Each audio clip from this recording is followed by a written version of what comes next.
Hello, everybody. Welcome back to our little corner of the internet, and welcome back to the Taking Liberties Pro Wrestling Podcast. Oh, hell yeah. We're back for episode 29 of the Taking Liberties Pro Wrestling Podcast. And before we do anything else, we, Marquise and I, Andrew, would like to formally introduce the newest member permanently of the Taking Liberties crew. You may already know him from previous appearances on the show. You might even know him as one of our patrons. Our good friend, Mr. Wheel Easy himself, Max. How you doing, Max? You know, some people like to say that they feel a certain way, but I just like to take liberties on people, so you already know what we do. That Very honored to be here, very honored to be the third member of our little group little here. good old little group, Well, this is little our band little of corner the boys. internet. And welcome to our freaking corner of the internet. You know how it is. You know what we do. With that being said, thank you, Max, for joining us as an official part of our crew. You can find the Taking Liberties Pro Wrestling Podcast on Twitter at TOProWrestPod. Maybe. I don't know. Maybe. Are we I don't changing know. that? Yeah, Max. I don't know, Max. You know, As of With- as of this recording, it is still that. Yeah. as of September 8th, it is still 2021. that. Yes. It is still that. So it may be something different. I don't know. Max is talking about changing that. We'll see. We'll see. Anyways, Yeah. Also find our Patreon if you're feeling a little crazy and dumb and cracked. Want to shoot $1 our way, maybe 5, maybe 10, no matter what. Anything's appreciated, never required. Even just your listen is incredibly appreciated. You can listen to the podcast literally fucking everywhere, So many places. including iTunes, So Google many Podcasts, places. Spotify, Podbean, Breaker, Stitcher. Was it Owltail now? Owltail. Owltail, yes, Yeah. sir. Blueberry, Yeah. and of course, Oh. Board. yeah. You're damn right. And of course, on YouTube, you can look us up, the Taking Liberties Pro Wrestling Podcast, in the search bar, because we're not quite cool enough to have our own link. Speaking of the YouTube, we'd Oh like my to gosh. send out a humongous, mega base thanks. Last week, we had our buddy Hunter on the show. Hunter He is a draw. He brought the bitches out in droves. The In Liberty Takers were here. droves. Yeah, it was. I think as of right now, it's sitting at 79 views, which is far and away Above highest. anything else on the channel. I think the number 2 Absurd. most viewed is like 35. Absurd. Yeah. So thank you, Hunter, and all the people all his freaks that came out at night. We really Hi, appreciate yes, that. sir. Yeah, we got crazy support. We even got Crazy some support. listeners in Brazil. Oh, the Another Brazilian- country oh, added to the yeah. gambit. The Brazilian listeners too. We got our English listeners, our Irish listeners, I don't know what Our you call it Dutch. from the Netherlands, the Dutch. Yeah. Got Yep, the Dutch. listeners. We got the Brazilian listeners. We got the German listeners. Yes, sir. We are truly taking the shit worldwide. Yes, sir. We've got listeners in America, in Europe, Yeah. and in South America. Yeah. Now we need Australia, Mhm. Asia, Yep. Antarctica, True. and Africa. Yep. Anybody in Africa, whether it be fucking Uganda, Zimbabwe, Egypt, anywhere, we don't care. Somebody, just turn it on real quick. Yeah, we're trying to be global. Yeah. And any of you scientist motherfuckers looking at alien spaceships in Antarctica, listen to this podcast so we can say that we have listeners on the ice cap. Thank you Oh, very God. much. Need Santa Claus in here, bro. And The biggest fan. And one more thing before we begin the meat of this episode. We have a review on Apple. We do have a review on Apple. Whoa! This comes from a man named Hunter from the Budokan. I'm not sure whoever this Hunter from the Budokan could be. I don't know. He's from the Budokan. We have a 5-star review, and it says here, "Hey, that Hunter guy is pretty cool." I agree. I also agree. And you know what? It turns out a lot of other people also agree. Yeah. And I hope that those people that came to our podcast to see Hunter stuck around to listen to us and our friend Max as we're about to break down some TNA Impact. This week we watched the July 1st, 2005 episode. Of course, the show opens with a recap of Abyss attacking Raven at the end of last week's episode. As one does. Show opens, no pyro, because fuck you. We don't got no damn TV. Yeah, deal. no, they can't afford that anymore. Yeah, Jesus, dude. Like, every time a match comes on, I miss the Fox box more and more. Yeah, this you spitting, bro. the production feels so bare bones now. It's Yeah, really they've weird. lost so much. Yeah, it's really weird. They need Like, they need a I was deal. here when we did. Wow, what was I? Was I Hard Justice? I think we Yes, did Hard watched- Justice, yes, right? You were here for Hard Justice. Hard Justice, like, I know it's a pay-per-view, but that pyro went so crazy, and it was just like, man, this actually felt like it was getting better, and then the drop-off happened. It's Yeah, like, they lost their oh TV deal. boy, And the Slammiversary had some shitty pyro. so sad. Fucking farting all over the goddamn arena. Yeah, that little True. shitty pyro. And so we have the opening contest, which is Sean Waltman, not X-Pac from the WWE, former European champion from the WWE, former tag team champion. It's not that good. Not that guy. Not that guy. Versus Sanjay Dutt. Mhm. Personally, I was quite interested to see this match. The player from the Himalayas. Sanjay Dutt. Yeah. Yes. I want to point out though, Hmm. I was like, I'm just so incredibly amazed that this motherfucker still comes out with the damn PAC singlet every He damn doesn't week. care. I mean, He's like, man, I got one piece of gear. I'm not buying more gear for TNA Impact. So I will wear my Pac gimmick. And I'm You like, see- Jesus. That's because it's 6-Pac, brother. yeah, he's the Oh, six-pack. true. It is 6-Pac, huh? Yeah, that's true. Don't remember that. Yeah. He's only X-Pac when he's in the Fed. Or Oh, yeah, you're or right. when Raven's talking about him. True. So at the start of the match, Waltman's getting real disrespectful. Sanjay out wrestles him until Waltman takes over again. They go outside. Sanjay hits a tiger feint kick from the apron, does some flippy shit for a 2. Thought that was pretty cool. Yeah, the little he went to go toss him into the turnbuckle, and man said He a simply tiger didn't. feint. Yeah. I said, I will not. I will kick you instead. Waltman locks in a chin lock, but bro, it was barely on. You could literally see the space between his bicep and the far side of his chin. Good Yeah, worker. it was bad. Good worker. It was pretty Bad bad. worker. Good worker. Horrible worker. Good worker. Horrible worker. You gotta- trying to let him inside, man? What the hell, You don't wanna be too Marquise? stiff, brother. Oh, You brother. don't You're want to work talking about... stiff. Brother, I'm gonna work, bro. Whenever we get in the ring, I'm working you like I'd work any motherfucker. You don't want to work stiff. You know how I'm gonna work. I'm gonna work you different. And you know how I'm gonna work. You know how I'm gonna work. You know how I'm gonna work. I want to get hit, baby. I'm going for nothing. I'm trying to fucking hit like Ric Flair. I'm trying to hit a string as hard as I can and not have it move. That's, man, yeah. The best Oh work my punches God. you've seen since fucking Ric Flair. Waltman misses a Bronco Buster. Sanjay capitalizes. He goes up for the 10-quarter punches, but as the referee, for some reason, gets on the apron to try to stop this. When he missed the Bronco Buster, I said he missed the Bronco Buster. I hope he didn't fucking Tear his destroy asshole. anus. Yeah. Shredded his asshole. Anus, yeah.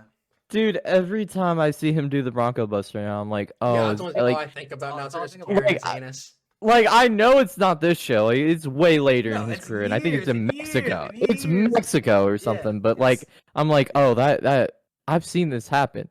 It's engraved in my brain. I Yeah, only but- see one Bronco Buster now. But the fact that he did it, it's like, man, I hope he doesn't fucking tear his anus. It's gonna suck. Sucks so bad. Sanjay's up for the 10 quarter punches that the referee gets on the apron for whatever reason to stop him. All in service of Waltman hitting a low blow and an X factor to win the match. It seems to me, based on what happens later on in the show, that Waltman is turning heel, brother. Well, yeah. See, it was real weird because commentary played this up as they didn't play it up as him cheating. They just played it up as him being a wily vet and taking any opportunity he can. That's literally what Don West said. He was like, "Yeah, you see the veteran tactics, employing any opportunity he can to get the advantage." Wait, And wait, also wait, take- wait, wait, wait. So you're telling me that you're only allowed, in the eyes of commentary, to go low if you've been in the biz like 10 years. Because I know for a fact these dudes get mad Or when any of the young dudes do that shit. It's a fact. They get I mad. think you're right, honestly. just don't be a babyface, I guess. Well, I think the other Well, thing yeah, too because they never get over anymore. that I wrote down in my notes was, Don West pointed out that the referee was just not paying attention. Like, it's one of those, oh, the referee is simply looking at Sanjay Dutt and not looking at his pants when he gets low blowed. So, Well, yeah, and it was just weird because I'm like, oh, so they're just doing a swerve. Because, like, he was super, like, he wasn't over, but he was playing with the crowd. So, like, this was a quote-unquote swerve, I guess. But it was just weird. swerve these nuts, Vince. I think it's Dutch, but Yeah, Oh, but I know true. what I'm talking about. So then True. we move on to Terry Taylor. He's got a pretty busy night tonight. all right. So when The Hitler lover's missing when Team Canada's about. all right, so Terry Taylor is interviewing Team Canada backstage, and Bobby Roode is going on about how fucking Scott D'Amore's in the hospital. He's got tubes in him and IVs, and he's gotta be he's bedridden. From a Gotta moonsault. be gotta be fucking tube fed, and all while he's saying these terrible things that has happened to Scott D'Amore. Terry Taylor is looking at him with a smile and a laugh on his face. He's like, yeah, all right, go on. I'm like, bro, what the fuck is wrong with this dude? Well, you see, Terry Taylor's in my camp and realized that this guy clearly has some fucking issues, considering the weird shit he said at Slammiversary concerning Yep. 3 incredibly evil men. Yeah. But So maybe he simply thought, you know what? Good riddance. True. Fuck that guy. fair enough.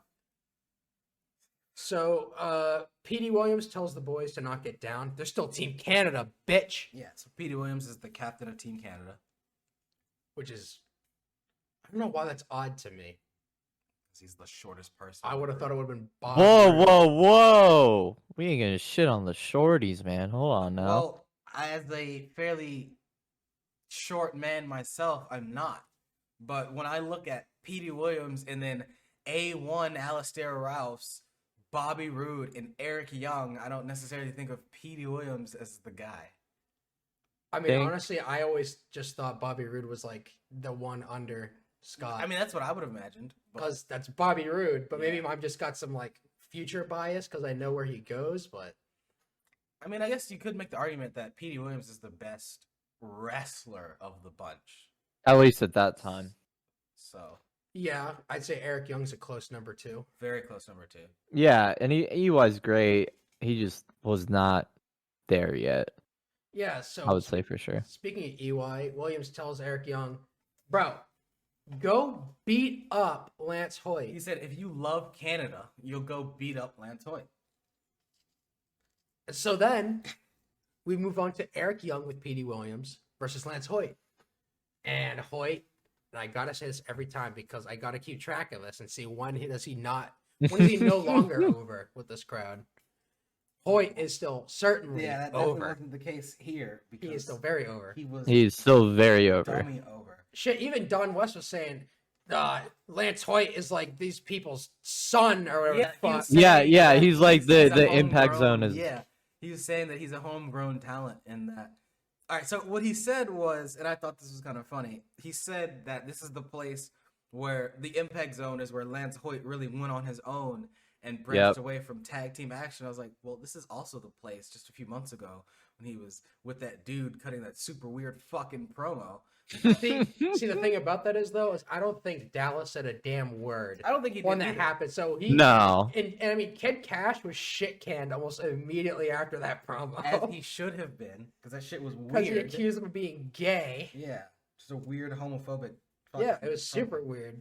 But yeah, so in this match, Don West noted, and I don't know what this says about the booking, but in this match, Don West noted Lance Hoyt is so over that people seem to have forgotten that he lost the match. Yeah, he knew that. Yep. That He won the battle. He's like he beat Scott D'Amore, so in these people's minds that he won. I'm like, that's not how that works. All he did was shatter all he did was just shatter the fucking illusion for no reason. Yeah. So Yeah. I'm really not sure what that says about the booking, that he lost that match. I mean, I guess you could say it's good because he lost and it's still over. But why did he lose the match? If For the sake of getting a win on Bobby Roode, I don't know. So, in the match, Williams gets immediately involved. 'Cause it's Immediately. Literally, as soon as the bell rings, Hey, he hits the fucking away, apron. as dude. soon as the bell rings, He hits the apron. He hits the apron and distracts Lance Hoyt. Eric Young fucking heats hits on him him. from behind, and then he immediately grabs Hoyt's leg. I'm like, damn, Yep. dude. Yeah, it was immediate. Like, And there's a lot, yeah. there's a lot of interference from Petey the whole match, and I'm like, man, they At are. this point, that's just what Team Canada does. I mean, Yeah, and I Yeah. get that. It's just like, I guess it's just you're always used to managers doing stuff like, or not managers, but your people at ringside doing that so late and Yeah, stuff, he's where doing- you're like yeah, but doing he's it doing over the and over and whole- over again. It's just, it's interesting, Well, it's not even and it just works that. for them. It's also that in this, it's a problem in wrestling in general, but especially in TNA at this point, is that they're running the same shit match after match after match. Yeah. Where there's interference spots and the heels do some fuck shit and there's a false finish and the ref is yeah, down. like, so people talked about, I'll notice that people seem to talk about WWE at the time as they ran the same formulaic matches. And they did, don't get me wrong. It was maybe a 10-minute SmackDown match with just maybe 2 minutes of action and then just A bunch of shit. 7 minutes of the dude being sat on, of the babyface being sat on, and then you go home in the last minute. Yep. And don't get me wrong, they're all super formulaic. But, I'd rather see that than this shit. well, I'd rather see Yeah. that than this because all these matches are formulaic in the worst reasons. It's not that the matches themselves are formulaic, it's that the finishes are. So it's like you can see a good match and it'll have the same bullshit finish that you just saw a match prior. And it's like, well, then what was the point? Yeah, because there's gonna be interference and then a ref bump and then a false finish because the ref's not there and then the heels win. Yeah. I mean, And it just kind of leaves a very bad taste in your mouth after. Which is, I mean, to me, in wrestling, the point should almost always be, and then the babyface wins. But for some reason in TNA and in the Fed, they really love to put all kinds of fucking heat on the heels for just nothing but heat. Heat. Well, WWE is a very heel company. Yeah, it is Yeah, very but heel. that's an issue. It is an issue. I agree. But yeah, it's a very heel company in the fact that, yeah, like you said, they just put heat on people. There was a whole year and a half of fucking Baron Corbin just getting heat. Yeah. Heat. Lots Main of heat. event heat that he didn't need. Shouldn't have gathered. But just For nothing. Heat. And that's what they do. I don't know why, but it's what they do. So, yeah, this match is it goes how you expect. Hoyt takes it until he doesn't really. Yep. It was actually a really formulaic match. So Hoyt got he got the interference against his behalf. So Petey was on top for most of it. Simple working over the heel, which I thought, or not Petey, EY I meant, but it's really weird considering how much smaller Eric Young is than Lance Hoyt. Dude, oh and my he got god, all this heat on him. Dude. I was so confused when early in the match they did like EY did a shoulder block off the ropes. Yeah, and Hoyt bumped for it like EY was as big, if not bigger than him. Yeah. He bumped like it crushed him, and I was like, "Why?" I was so confused. Yeah, so I don't really get that, but it was real simple. Also at one point they took a fucking commercial break for some reason during this match. I don't really get why. So random. So this was on the website. Yeah, these aren't even on TV. These aren't even on TV. On their website, And it's not like where it's one of the GFW commercial breaks where it's random in the middle of a match or edited in because they in. fucking murdered the master tape. Right. No. They actually threw 2 commercial in this match. I'm like, what the fuck? This would have been uploaded directly No to the fucking website. reason. Because I got those ad breaks on their fucking iStreams, bro. I guess. So Lord. yeah, it's real simple. Lance Hoyt wins the match with a comeback. His comeback was just clothesline, back body drop, big boot. Win. Yeah. Awesome. Yep. And the crowd was hot as shit when he hit that back body drop. They were ready. Yeah, they knew. Yeah. After the match, of course, we need some more heat for Team Canada. So Bobby Roode and Alistair Rouse rush the ring. The 3 of them, including Petey, beat on Hoyt, and then Eric Young gets involved. And then the Naturals hit the ring to save Lance Hoyt. And honestly, I still don't buy these guys as baby faces. Oh, how could one buy these dudes as baby faces, dude? After Look all at that time, 6 months Yep. of them being heels with Chris Candido. Yeah. So weird that now they're with Jimmy Hart, and now they're baby faces. Literally, Chris Candido won them that title.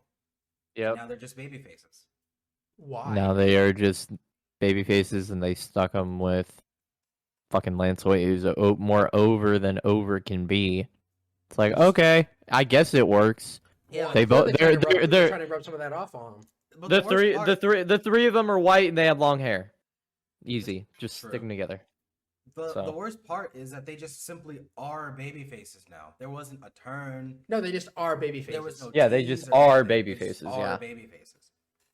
Yeah, Okay. just very weird. So then we have Terry Taylor backstage with Monty Brown. Yes, sir. Monty asks Terry a question. How can the alpha male be the Frank Sinatra and Rodney Dangerfield of the wrestling game all at the same time? And then he briefly sings "My Way." He sings My Way, and then he says a Which- whole bunch of shit. Yeah, I Pop tuned the out after he shit sang out "My of Way." me. I don't care. That shit ruled No, so yeah, Me much. too, but I didn't. After he did that, I Yeah, completely I zoned didn't- out yeah, of the I didn't listen to promo. anything No, else. I literally have it written down in my notes. Not the I did it my way bit, which literally, like, yeah, it popped the crap out of me, and then I was like, I literally went back and watched the promo again because I'm like, oh, so he did my way, and then he was like, oh, now I want the NWA title. Okay. I'm like, okay. Yeah, he So. said that at some anniversary he did what he said he was going to do in the King of the Mountain match. He was going to destroy and pounce. Says some more shit. Says you got a problem with the Outlaw. They got nothing to do with me. But if you get in that ring with us, you better know. Everyone wants to know that I know, and you know that I know that we're gonna win matches because yes. And then he said Yep. that everyone will fall to the pounds. Period. And then he walked off. Yes. Yes, and he does indeed say period at the end of that. Of course. That was genuinely one of my favorite gimmicks. I remember watching TNA as a little baby man, and he would do the pounce gimmick. And like he would look look So at the crowd, look sick. at the crowd. Period. And it popped me every time. I was like, oh hell yeah. So good, dude. He was so damn good. He should have been so much bigger than he was, dude. What do you mean he had that song in the Fed? He did, and it was big.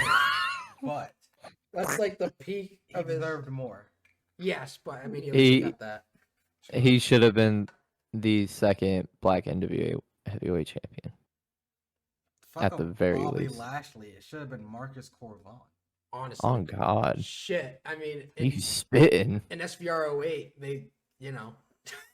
Yeah. True. I don't need to say anymore. Anyone's ever played that game and seen the two of them? Yeah. Yeah. He just gave me nostalgia PTSD in the best way possible. Horrible. So horrible. So then we move on to Abyss with James Mitchell versus Sonny Sayaki with Apollo. My boy Sonny Sayaki, baby. I wrote in my notes, cool to see Underkind versus the Stone in TNA. Lord. With Sonny Batista. Sayaki is literally the Rock Light, and it's so. God, no, he's not. Yes, he is. He looks so from fun. behind. He No. looks From like the Rock in behind? '97. No, with he the doesn't. back. Yeah. I don't know why y'all are so blind. And his tights look just, bro. His tights are almost just like Dude, the Rock he in wears the 97. tights like 97 Rock, dude. And he's got the How do you boots. not see it? How Yeah, do he's got the y'all see boots. it? I don't. I get see it. I don't get Bro, it. You bro. can't tell me. You can't tell me Apollo don't look like Batista's little brother. Yeah, and Apollo absolutely is Batista's little brother. That's They have for the sure. same fucking. They literally have the same fucking tummy tattoo and the tights. I refuse to hear otherwise. That is Batista's little brother. No. Yes. Yes. Because there's another Samoan guy and another person of relative Hispanic descent doesn't make them The Rock and Batista. No, but they look just No, like them. No, they Like, don't. they we do. sound They- horrible no, right now, but they do. No, they don't. I don't understand how you guys see it. No, they don't. I don't know, man, but I certainly see it. And genuinely, by the way, I do actually really like Sonny Sayaki. Like, I think No, Sonny Sayaki was actually a very. But they just Oh, he was both he remind was me one of The my. Rock and Batista.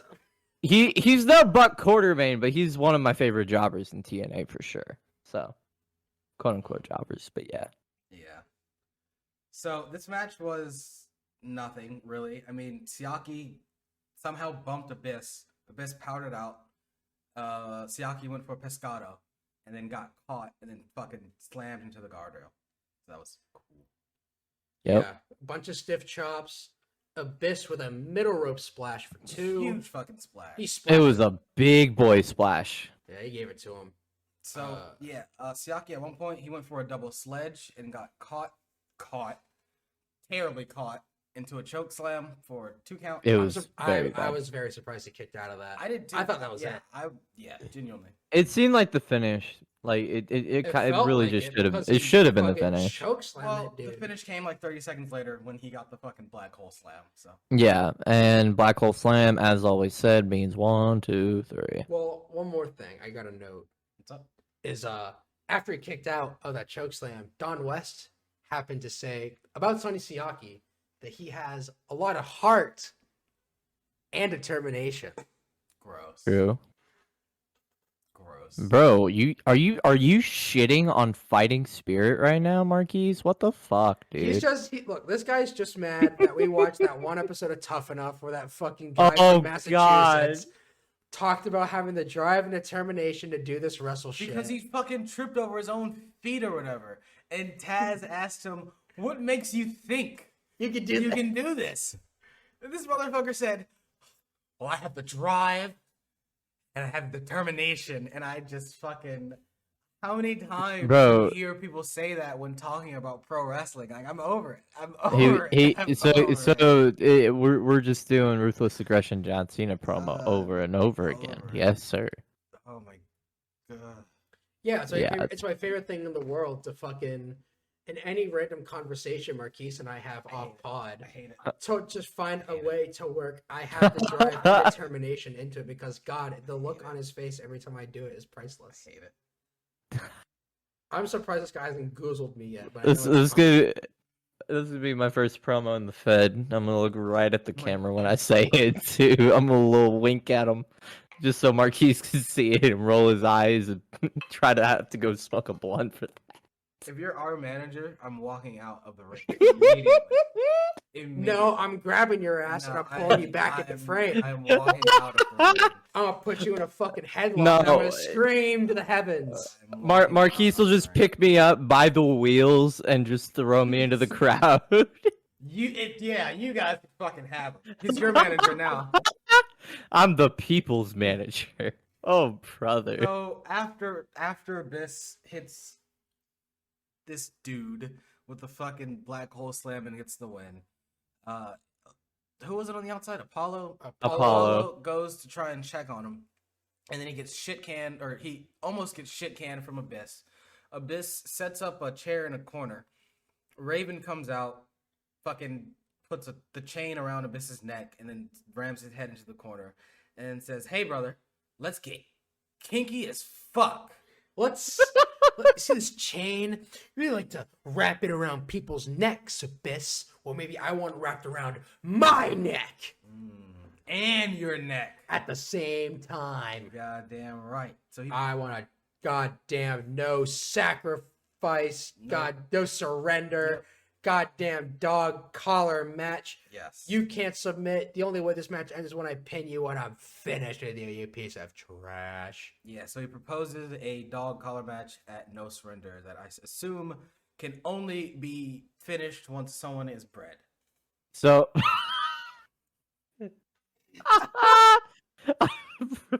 oh my god, bro, he this is 16 years before Submissive and Breedable was set on Live Fed TV. Yes. Bro. Oh my god, bro.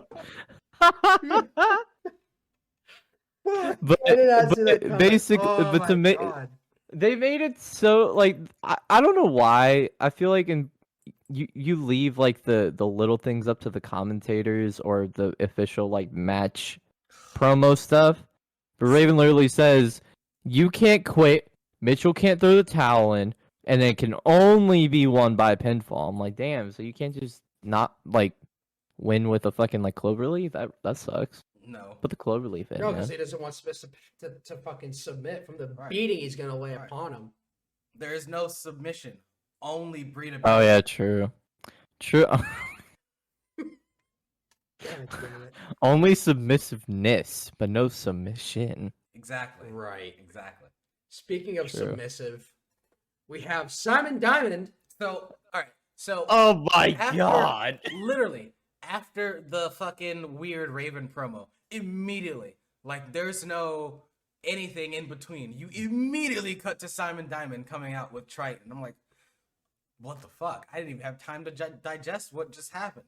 Yeah, they don't clear like I don't think that they even walk up the fucking ramp by the time. I think that they just waited until break because they cut right after the Triton and Diamond fucking entrance. So it's Yeah. like, why? You can't wait like 2 minutes or do your commercial break then? Like, so weird. Apparently, Simon Diamond returned and aligned himself with Triton at Slammiversary on the pre-show. I guess. I don't know. They Because refused. a lot of shit has happened that we haven't seen. Yeah, they refuse to actually address any of the shit that happens on the pre-show until they need to call back to it. Yeah, because they didn't mention any of this shit on Slammiversary. No, they didn't. So Oh. Triton's got a fucking man and whatever. They're getting hot and heavy with the shits or what have you. Yeah, so he just pretty much says that now that he's got Triton, he's unbeatable or whatever. There's no problem that can't be solved. And then AMW come out, and I saw how much time was left on the show. I was like, damn, is this match really gonna go this long? I was dreading it. Mhm. Thankfully, it didn't go 20 minutes. No, that a main event. Yeah. So we had Simon Diamond and Triton versus America's Most Wanted. I mean, I'm not gonna lie, I don't really have too many notes for this match simply because like 2 minutes into it. Oh yeah, I was gonna Oh, the entire meat of the match is what happened to Jeff Jarrett. Jeff Jarrett came out, so this match just became a backdrop for him to start talking. So the match was no longer relevant. I mean, all I cared about was TNA getting fucking shoot mad. I love at He Jarrett. was so Oh, pissed, man, and I yeah. loved It's like, why it. the fuck are you here? I hate you. Yeah. He gets so upset. Maybe, and then it's funny because Jeff Jarrett's like, why don't I need to find Larry Zbyszko because I need my world title. Like, he's the reason why I don't get to wrestle for the NWA World Heavyweight Championship. Look in the mirror, Jarrett. Maybe then you'll see why you're not getting a title shot. And I pop. Like, Mike TNA is just so Every fucking time- good. TNA's so sick of it. Every time He's so every time good. Tenay has a response, the first thing Jarrett just comes back with, "I told you, Tenay, it's my world." I'm like, That's his comeback. yeah. Oh, brother. It's my dude. world. You know what, though? I agree it is Jeff Jarrett's world. But I the heavily best disagree. part about all this to me is that Jeff Jarrett felt the need to address this with Mike TNA and not Larry Zbyszko. Yep. I can only Which imagine. is why he was so confused. Well, Like, so- why are you, yeah, why are you well, coming well- at me about this? I can only Yeah, imagine. well, he comes out. He literally the first thing he asks Don West and Tenay is, "Where is Larry Zbyszko?" I'm like, "Bro, do you not see that there's a match going on, fam? Go to Backstage and find him, you Ask one of the fucking fucking idiot, production people. dude. Like, Hit don't the you run weights this- and Don't you own this company, bro? yeah, Sorry about you. that, man. Oh my god, dude, hit the weights and get a Bro, clue, Larry Jeff. Zbyszko Fuck. works for you. Right. So I can only imagine that he's hoping that by going out there and putting on a headset, that Larry Zbyszko, who is the DOA, would also be watching this show and in charge of production. So he may possibly potentially hear that Jarrett is causing a ruckus on his show. Okay, yeah, but what did Zbyszko tell Jarrett literally last week? You're the back of the line, you fucking loser. Well, Stop asking. But you see, the thing is, it's his world. It's Jarrett's world. It's my world. Yeah, it's my world. Yeah, see, so we're gonna have Jeff Jarrett, Raven, and Abyss in a triple threat dog collar match. Nice. Oh my god, dude. That'd be that sounds awesome. I'm gonna A go three-way throw up. chain? A three-way chain. Three-way dog collar submissive breeding match with Jeff Jarrett, Abyss, and Raven. Oh, brother. Oh yeah, so fucking AMW wins when With a super James kick. Storm kicks the fuck out of Simon Diamond in the face. Yeah, it was really sudden too. Yeah. Yeah, I literally was like, I'm ready for this to be over. I saw a super kick. I'm like, thank you, Well, James. One note I Send me did home. have for the match was that Rudy Charles was just letting a whole bunch of fucking AMW tandem shit Because go he knew on. this match didn't fucking matter. Well, okay. Rudy He was probably Charles is my He was guy. probably watching what Jeff Jarrett was doing. It's not like the refs in TNA are good anyway. But in Yeah, you want- he probably just knew that this match didn't matter because Jeff Jarrett was out there. So he was like, fuck it. I'll let all this shit slide. I don't care. That's fair, but also do your job. All right, so there is no excuse for him somehow not seeing that blatant low blow with X-Pac earlier, or Sean Waltman. Well, that wasn't even Rudy Oh, Charles. it wasn't Rudy Charles? No, and also that referee was on the No. apron. That's why I didn't see it, which was why I said that made no sense. Well, I mean, you can say that, but he was, Looking up. well, no, he was on the apron, and he was, like, really facing Waltman, so you should have saw Waltman's arm go up for the low blow. Don't worry about that. Alrighty. Here's the issue, right? Is that we want officiating that doesn't suck. But in TNA, the officiating always sucks and it's True. never good. It never The- gets better. I've seen one good bit of officiating, and that was last week when Rudy Charles threw out all the fucking managers in Like, that fucking immediately, match. yeah. He said, "All of you are gone because this is too much." See, Yeah. and that's the problem. That's what makes it so much more upsetting, is because the good officiating does or can exist, But and it doesn't. They just don't do it. No, because it'd be too hard to tell, the proper story in the ring without constant Well, referee schmoz. Not even that. It's just more upsetting because it's inconsistent. If there were Yeah. always no rules, that would be fine. If the rules were always enforced, that would be fine. But you can't have some rules sometimes enforced and then sometimes like no rules. Like it doesn't make Talk to sense. Vince McMahon about that. Well, yeah. Shouts out yeah. the wild card rule Oh, brother. and the brand invitational. Very nice. I wasn't watching for that. Then we have Terry Taylor again, backstage with Yup. the division champion Christopher Daniels. Daniels just says that he's the best. There's no one to beat him. And then He's- Petey Williams comes up and just instigates Daniels into giving him a title match. Pretty much. He's like, He- you ain't beating me, pussy. I He- could beat you. Petey literally does the worst grab at the title I've ever seen, and Daniels is like, "No, that's my title." And then Petey is just like, No. "No, I'm gonna win this title. This is my belt now." And he says, "Fine, then I will beat you in a match." It's like, okay. And also, like, I really like this Daniels thing where he's like, "I have beaten everybody from everywhere. I am Alexander the Great. I am the conqueror of empires." Like, I don't know. That just kind of popped me. And he's like, "Oh, now I got to beat a Canadian? All right, fine. I will beat a Canadian." I mean, honestly, it doesn't sound all that difficult. I mean, have you seen Canadians? True. True. All I like, I mean, it's just maple syrup. Keep it, you damn Mexico North. Shouts out Scott Steiner. On God. And so we then move on to the main event where we have Alex Shelley versus AJ Styles. I wasn't expecting this match, honestly. They announced it at the very start, so you simply weren't listening, which I don't blame you.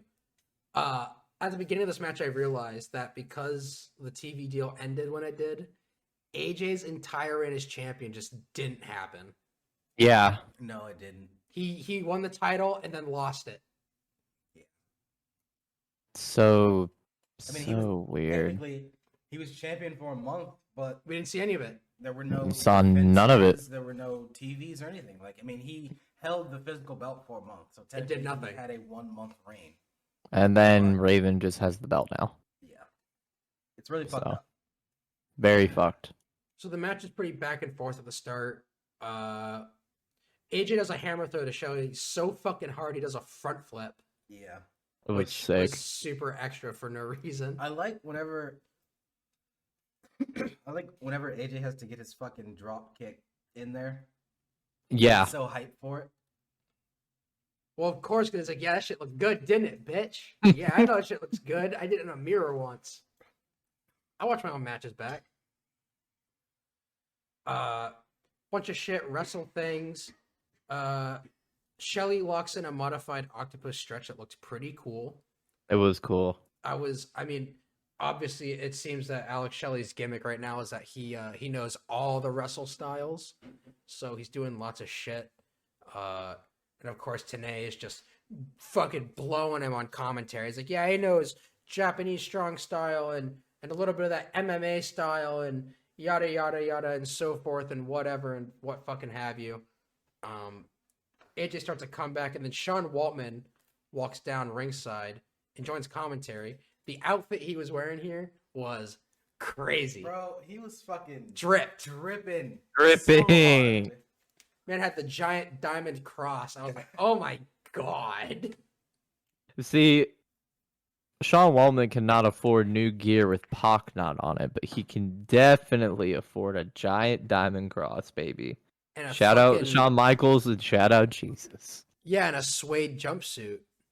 Dude was looking crazy. Yeah. Because Waltman came out, I didn't notice this at first. I had to go back, but there's a massive, huge leg lariat to Alex Shelley that busts that fucking dude open. He was bloody. It was so bad. It was I have written down in my notes, Shelley is gooshing out his damn head, bro. He was. He- All it from a was- leg lariat.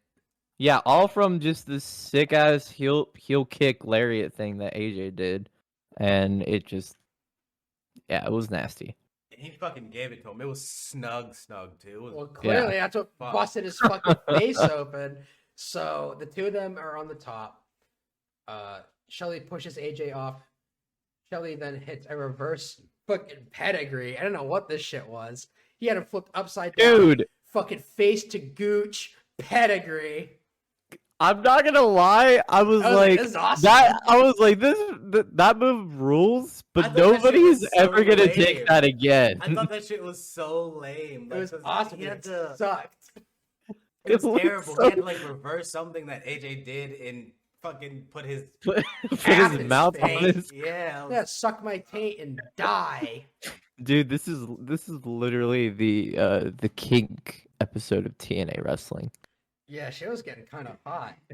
It was getting crazy, dude. So, reverse pedigree thing for a 2 count. AJ hit the Styles Clash and wins. Sean Waltman hits the ring, and then all of a sudden, and I feel like I don't know if I really don't feel like I've seen him before on the show yet. Fucking Jerry No. Lynn just suddenly appears and breaks up the face-off between him and AJ. And I thought it was so weird that, like, we had that segment earlier where Abyss and Raven had a whole schmoz, but AJ and Sean Waltman's just too dangerous to allow to happen in front of the fans. I don't Yeah. know. It was super weird. But of course, it's always super cool to see Jerry Lynn. It is always a welcome sight to see Mr. Jerry Lynn on TNA and anywhere he goes. And that was the end of this episode. Yep. And that was TNA Impact, July 1st, 2005. A better show than the last few we've seen. Probably a whole 1.5 to 2 points better on the scale than the last couple episodes, because those were, oh man, we had some rough ones.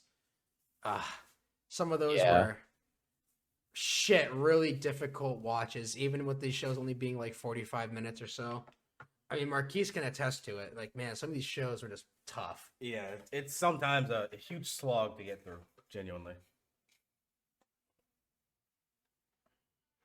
And with that, I think it's time that we do a little gamer talk, little nerd speak. A little nerd speak.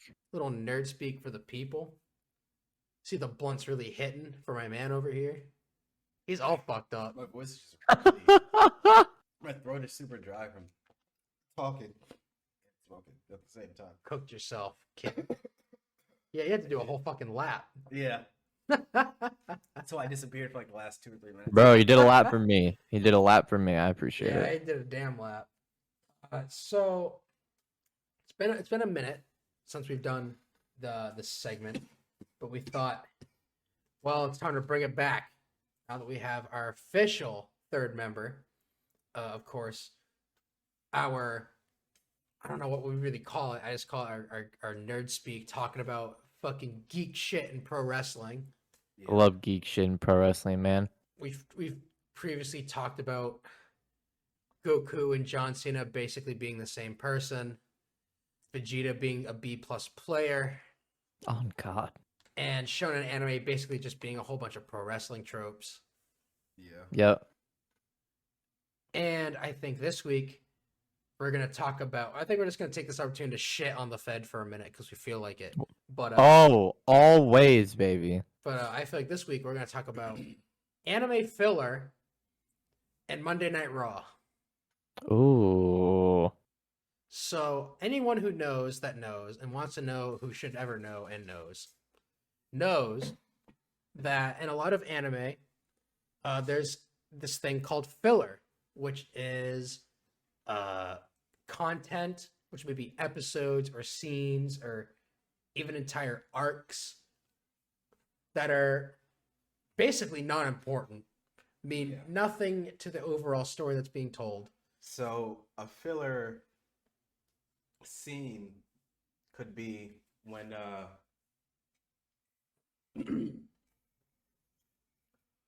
when who was it? Was it the I don't know if it was during the Goku Frieza fight, but definitely the anime was catching up to the manga for Dragon Ball.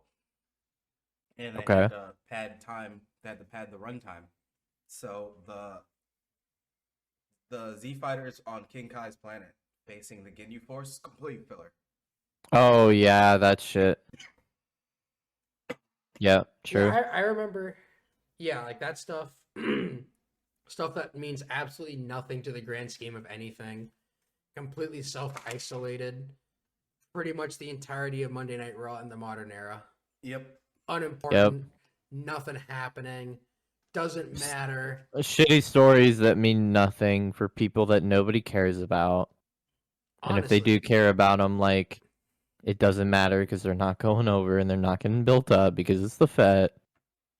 Well, I mean, that, of course, and also, a lot of anime filler is known to run a lot longer than it's welcome. Much Oh, like God, Monday yeah. Night Raw, weekly. I mean, dude, we watch these 3-hour TNA pay-per-views, and they're difficult. I can't imagine watching a 3-hour Raw anymore. I don't know how any of us, for the time that we did do it, did do it. I think the last time I watched a full, I mean, like, I would say the only Raw I ever watch yearly in full is Raw After Mania. And even those, I mean, the last especially two the were last, horrible. the last, I would say 4 have been dog shit. They've The been last 3-hour really Raw that bad. I watched in its entirety was the Raw that made me quit watching WWE, Raw 25. Oh, Raw 25 was brutal. What? You didn't like the multiple locations No, I and didn't. putting all the good shit in one place and cucking the fans in the other building and No, I wasn't a huge fan of that, actually.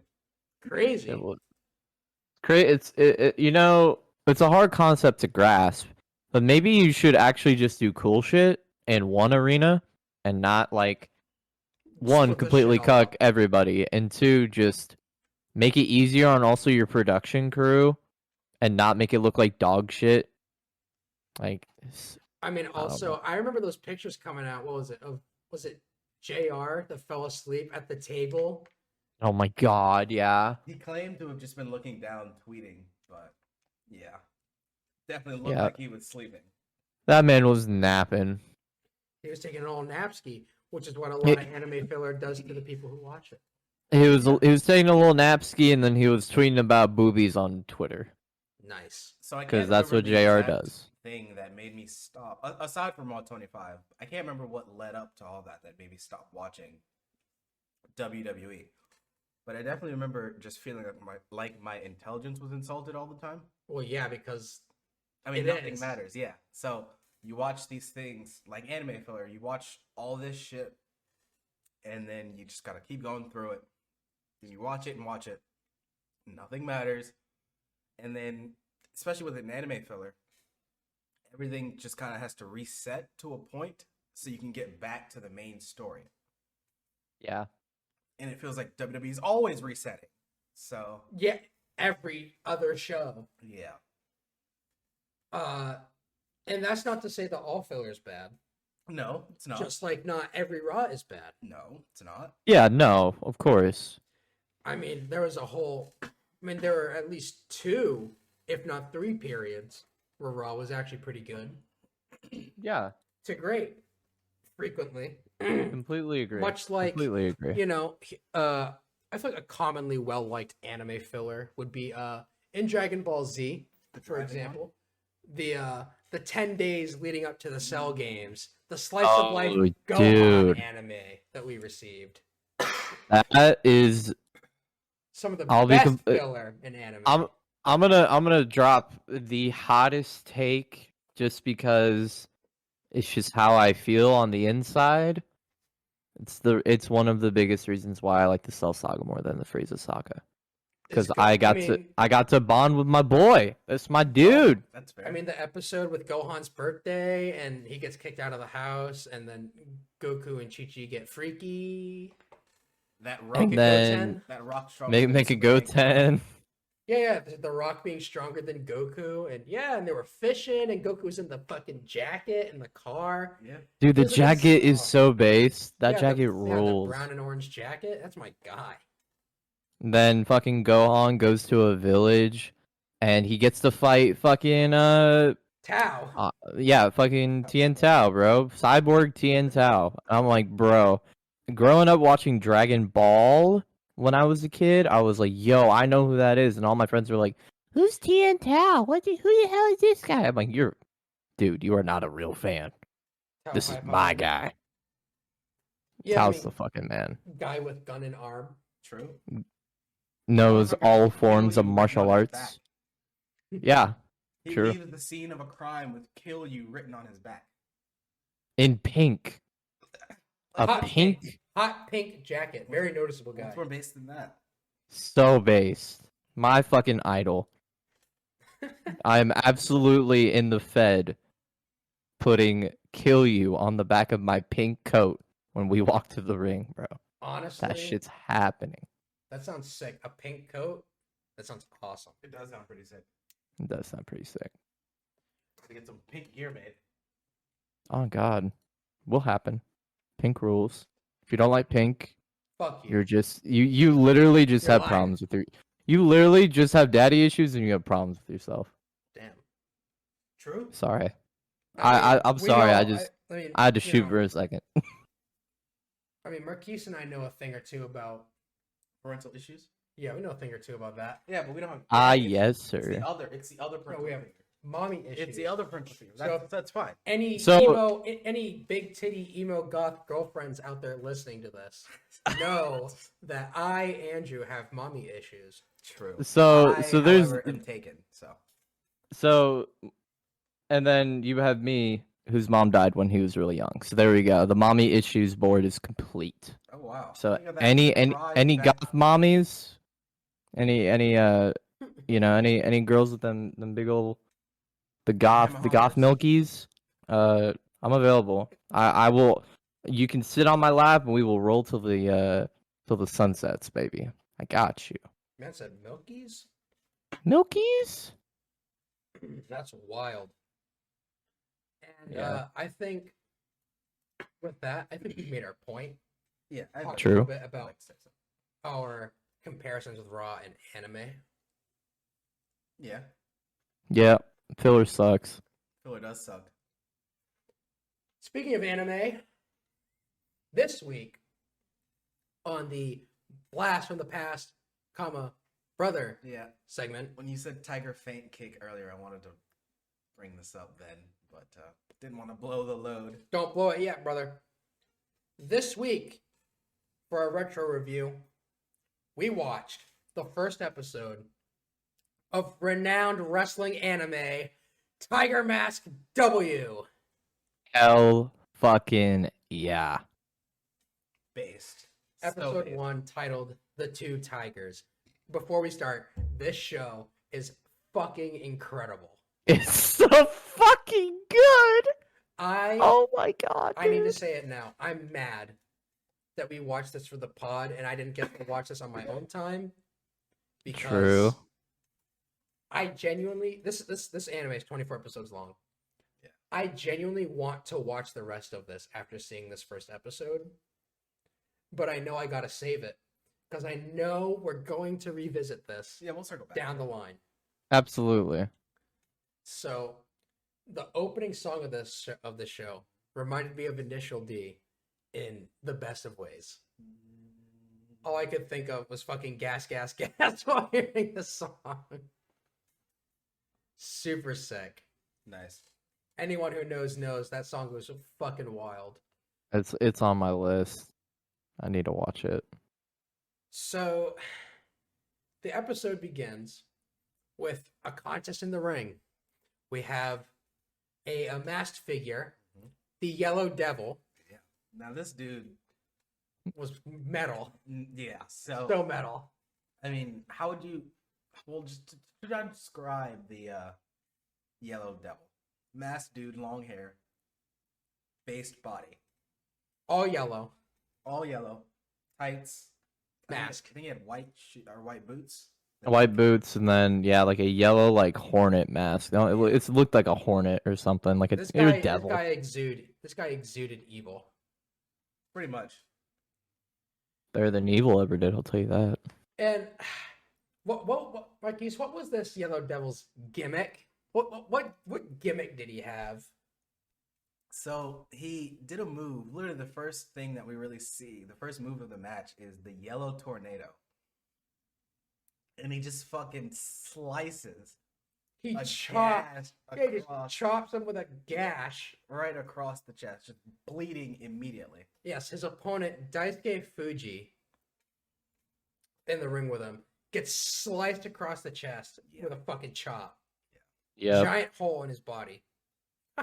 Super sick. So that's not even it. So then after that, Yellow Devil takes him up, and he does a goddamn single man Spanish fly Yep. and Oh. spikes him on his fucking head. All the while, on the outside, a group of young boys are having a fight. Yeah. Yeah, some young boys get into it, and then they see Daisuke just get fucking dropped on his neck, dude. It was brutal. The referee calls the match off. Said, "This shit's Yeah, over." Are you TKO. kidding me? Like, Fuck yeah, this. Yeah. But Fuji hasn't given up quite yet. He says he's gonna show him the will of a man or Something whatever. like that, yeah. He The says, spirit "I'll of show a you man." the spirit of a true man." I wrote Right. that down And because then I he- thought that and- was based. And then the Yellow Devil fucking stomps Fuji and He then hits does a like a front foot fucking- double foot Yeah. stomp. Dude, he literally my does a God. 450 foot Yeah, stomp. so I'm like, there- this is the most based dude ever. After Daisuke goes down, there are two young boys that swarm the ring, and then they're saying something I don't remember, and then they're pretty much just saying, or that's when Daisuke says he's gonna show you the will of a man or whatever. So Yellow Devil just fucking kicks the young boys in the face, like, get the fuck out of here, and that's when he does the fucking double foot stomp fucking die move, and I was like, oh, that's so based. It's so good. He also does his chop to the face of one of the young boy, Yeah. leaving a scar across his fucking Literally forehead to his leaving cheek. a scar, like Anakin type beat across and down his nose. I was Yeah. like, holy shit. Yeah, he lit him up. The young boys swear to get revenge on this motherfucker for ruining this guy, Daisuke Fuji. Just murdered him. And then we have a time skip. We jump forward 3 years. We have a man hanging by his feet in the middle of nowhere when a bear out of fucking nowhere attacks him. Yep. Turns out this guy's fucking hunting. Yeah. He's using This- himself as bait. Yep. This Uh, dude literally, the bro. bear goes up to him, runs up to him while he's still upside down. This dude says, I am CJ Parker, you are Kevin Owens at TakeOver. I am busting your ass with a palm strike. Yeah, he Like- fucking crushes a bear in 2 moves. Literally does a palm So, he strike. does I'm a like, palm strike, fucking sends the bear up, and then hits a fucking belly to belly, and that's it. That's it for the it bear. was GG so for the bear. based. It was so based. I'm like, yo. After What all that crazy happens, fuck? after all that happens, his rope tears and he takes a fucking head bump, Yeah, I know that. Yeah. as the wrestler does. And then a truck rolls up and an older man calls him Naoto. He says, "Hey, bitch, we gotta go." What the fuck? Tells him the Tiger's Den wrestlers are coming. Now, I don't know what that means yet, but we're gonna find out in a moment. Mhm. We see a group of men climbing a snowy mountain in young boy ring gear, nothing but tights and boots. Yep. Black Titan. Yep. Black tights, Liter- black boots. Classic NJPW young boy shit. Honestly. They're all climbing. One guy tries to pull another climber off the mountain, but he does some crazy flippy shit and throws the Yeah. guy off instead by his feet and just climbs to the top before everyone else. I really wish I could explain what he did. He to did throw like off the other some guy. fucking poor man's ladder. Where Yeah. yeah, so I mean, you know how you would throw somebody to try and hook yourself to make a ladder to climb something. It was that in reverse. So the guy grabbed his foot and he reversed, like went backwards, hooked onto the guy's foot and just fucking tossed Threw him back off. and just Off a mountain. threw him off a mountain. Yeah. Yeah, he killed that guy. That was a genuine murder. So he reaches the top.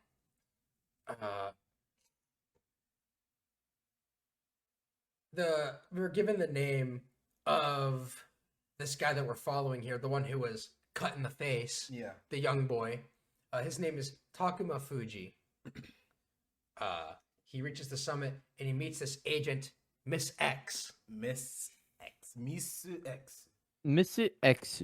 Now, from what I've seen of this woman so far, just from this one scene, and also my knowledge of Rumble Roses and their Miss X, everyone needs to get away from this bitch immediately because she's going to become a robot and kill everyone. This is anime, so I would not put it past them to full on steal that from Rumble Roses because that shit's based. So Takuma meets with Miss X, who crowns him the title of Tiger the Dark. Gives him the honorable wrestling title of Tiger the Dark and awards him a black and red tiger mask. And it is sick It's as fuck. super sick. Dude, he puts it on, the eyes flash, and I'm like, oh, fuck, dude, it's so good. It's just that good old anime shit where, like, they suit up for the first time, and you're like, Yeah, they do. Oh, yeah. Yeah, they put a little extra sauce on it. Yeah. yeah, they just throw the sauce on it, and it's just so good, bro. 4 more men run up from behind, and soon after, they're all told that they'll have their debut matches in Japan. Then we cut to like a motor shop / home in Japan. A young woman, Haruna, is upset that Naoto brought home a fucking bear. Yeah, she's sick of this goddamn bear meat. Bro, she said bear meat sucks. Kill something cooler. He was like, what? I want deer? better food. He's like, what? A deer? He's like, how about a cow? Honestly, give me some beef, bro. Stop making me cook Oh, these God. bears. The older man from before turns on the TV to show the news. There's a report saying that the global wrestling monopoly rookies will be debuting at a show called WrestleMax. The GWM. Yeah. My fucking show, by the way. WrestleMax is my show now. That is mine. I hope everybody knows it. So get ready for WrestleMax coming to a fucking an event near you in a stadium. Stadium. I was Shit thinking popped like me. Booking the stadium shows, bro? I was thinking like a VFW Not even, or not Legion. even like American Legion. You booking a Mm. stadium? Yeah, I mean, we start can big. book American Legion. You know, they got to front the check. You feel, but like, but yeah, So yeah. as I popped because I'm like, oh, that's my name. Hello. So as it turns out, GWM left Japan after what happened in the match that we saw 3 years ago Yeah, after that dude got fucking spiked on his head. and nearly murdered. Yeah. Nearly died. Yes. The Tiger's Den trains pro wrestlers that they send all over the world, and GWM is chock full of these dudes, and they likely have some control over the Tiger's Den, according to what we're told Yeah. by the older gentleman. We cut to a locker room in New Japan Pro Wrestling, Yep. and who do we see in that locker room? Fuck. We see The man. the dude. The Rainmaker! Kazuchika Okada is in this anime episode 1. Nice. That It was 12 o'clock in the morning because I just was like, I want to save this for last. Yeah, I think I that's roughly when popped. I watched it too. I popped, so I literally screamed because Okada's my boy. That's my fucking dude, and I'm like, they got Okada in episode 1, just talking to the young boy, There's just some giving him random- all this advice. Like, I didn't expect to So see him in sick. episode 1. yeah, like I knew he was in the anime. Like I've seen the Yeah. screenshots, but episode 1, That threw me off the most. sheesh. Yeah, we're gonna be And that seeing- we're gonna and be this seeing a came out lot when more of these Okada guys. was still champ too, so that's so Yeah. huge. Yeah, yeah. Anyway, We'll be seeing a lot more New Japan boys. Basically, he was talking to some young boys who asked him why he didn't join the GWM. He says that he didn't want to join that shit because he doesn't want to help their business. He doesn't want to make money for them. He Yeah. wants to show the world New Japan's way of doing wrestling or whatever. Yeah. Yep. Then we cut to a plane where Miss X tells a few of her clients, including Takuma, that small wrestling organizations are fucking worthless and don't mean jack shit, and anyone who goes to those are stupid and ugly, and I hate them. Yeah, don't be working on basement shows in Japan, brother. Or I'll yeah, fucking kill you. who's going to bingo halls? The fuck, working bingo halls? Yeah. Oh, brother. if you're not working fucking Korakuen Hall, bare minimum, don't even bother. Bro, if you don't wrestle in the Tokyo Dome twice a year, what are you doing? 4 Hit the times weights a and year.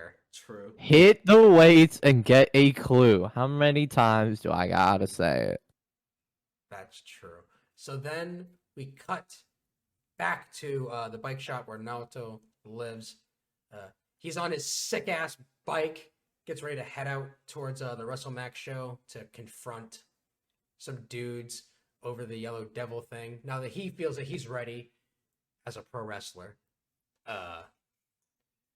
But his sister simply just jumps on the bike, and then we find out that the older man is their uncle and Naoto's wrestling trainer. Yep. But before anything else, he goes to a retirement home to visit Daisuke Fuji, who is staring blankly off at the beautiful mountain scenery, dead to the world.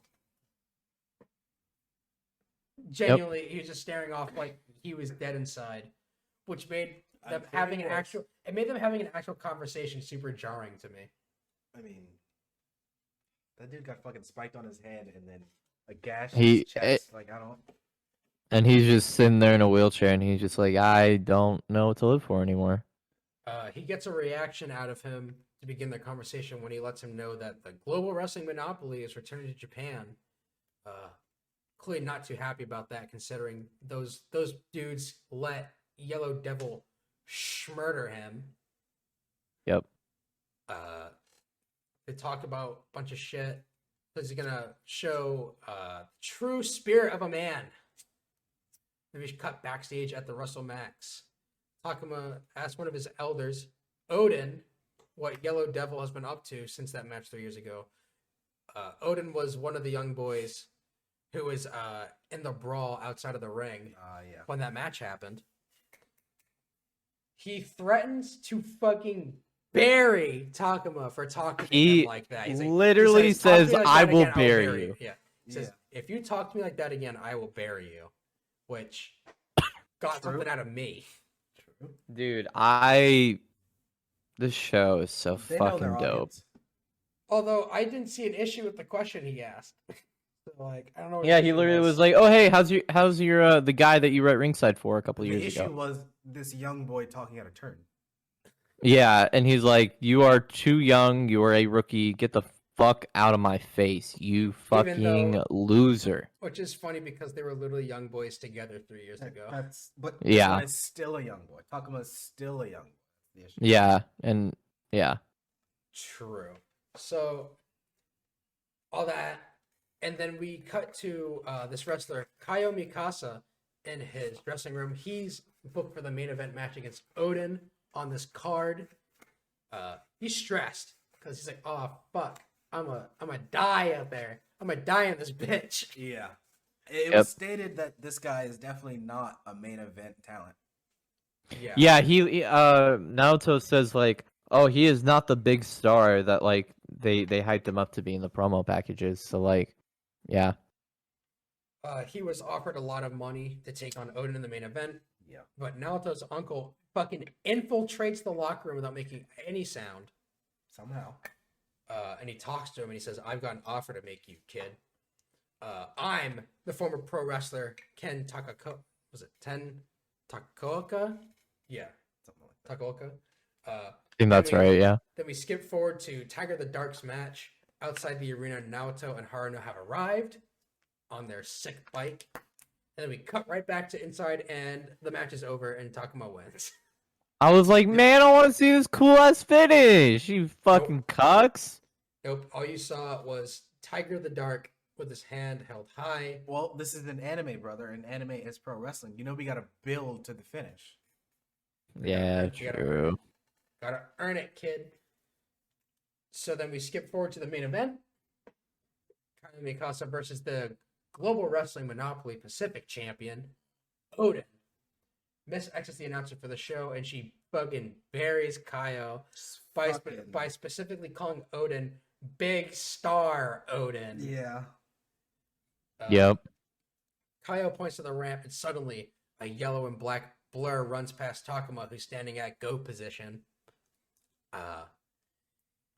Then runs through All of a sudden, another Tiger Mask has hit the ring. And Haruna steals the microphone from Miss X and introduces Tiger Mask. Yep, just Tiger Mask. Yep. Yep. So Miss X tells Odin to fight Tiger Mask instead. Do your damn thing, son. Odin does some dirty shit to start, locks in a sleeper hold, but that's not enough to keep down Tiger Mask. It is a Skywalker over Odin into a chicken wing. Dude. A crossface so chicken wing. dope. He starts asking him questions about Yellow Devil. He doesn't have any answers for him. So then he tightens up the lock.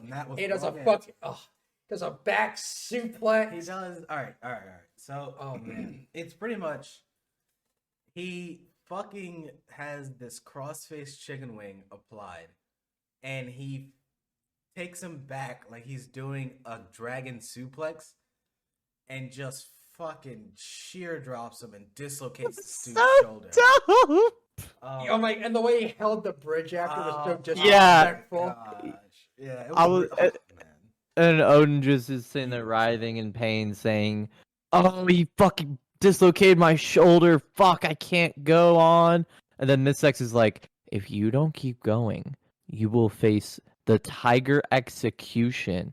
And I was like, murder. "Oh, murder!" More murder. And then they show some like little visuals of like tigers and like this like these trippy colors, and I'm like, "Oh, brother, this is so fucking sick." Odin rushes Tiger Mask, gets a roundhouse super kick to the face, and that's it.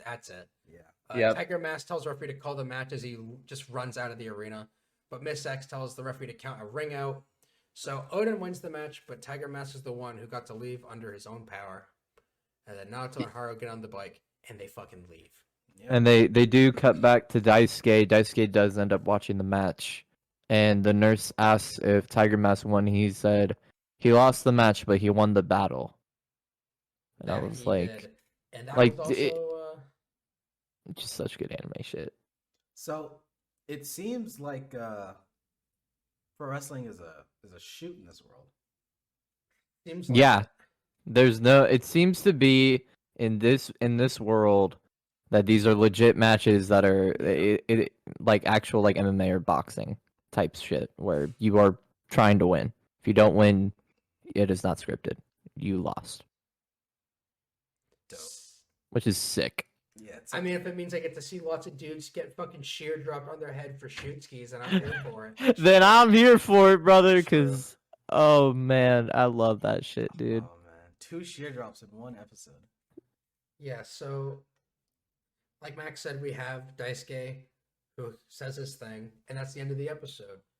And as soon as it was over, I thought to myself, God damn it, I want to watch more of this right now. Yeah, true. But for the sake of the people, the sake of this podcast, I did it for the people that I love. I'm gonna hold off until the next time we review another episode of this anime because this shit kicked massive ass. Yeah. It was really damn good. Yeah.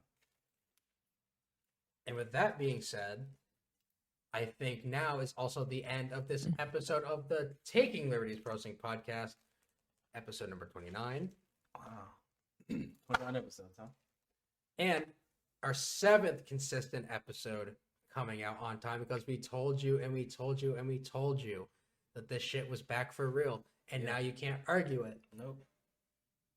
Thank you very much for listening. You can find us on Twitter at TOProWrestPod. Check us out on Patreon, patreon.com/TOProWrestPod. Nothing is required, but we're always super thankful. You can listen to the podcast on iTunes, Google Podcasts, Spotify, Podbean, Stitcher, Breaker, Owltail, Blueberry, Bullhorn.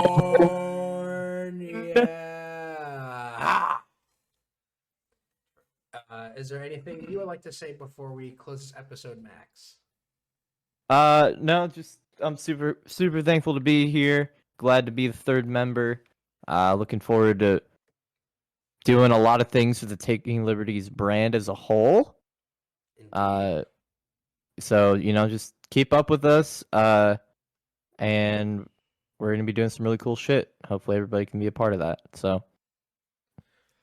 Yeah. as we're out of here, also leave a fucking review on Apple. Every single one of you listening to this right now, I want all of you to go on iTunes, search up the Taking Liberties Pro Wrestling Podcast, leave us a 5-star review. Say something mean, something funny, something nice, something stupid, something nonsensical, something, I don't care, whatever. We'll read it. Yep.